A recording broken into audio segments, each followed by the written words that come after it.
رسول اللہ صلی اللہ علیہ وآلہ وسلم کی پیاری پیاری حدیث مبارکہ۔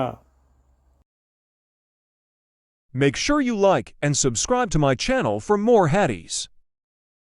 حسین بن علی نے بیان کیا، ان سے زائدہ نے، ان سے میسرہ اشجعی نے، ان سے ابو حازم نے اور ان سے ابو ہریرہ رضی اللہ عنہ نے بیان کیا کہ رسول اللہ صلی اللہ علیہ وسلم نے فرمایا، عورتوں کے بارے میں میری وصیت کا ہمیشہ خیال رکھنا، کیونکہ عورت پسلی سے پیدا کی گئی ہے، پسلی میں بھی سب سے زیادہ ٹیڑھا اوپر کا حصہ ہوتا ہے۔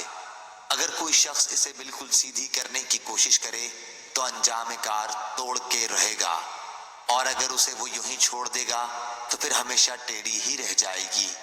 پس عورتوں کے بارے میں میری نصیحت مانو، عورتوں سے اچھا سلوک کرو۔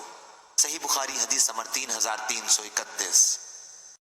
اللہ تعالیٰ اس کے چہرے کو روشن کرے جو حدیث مبارکہ سن کر آگے پہنچائے۔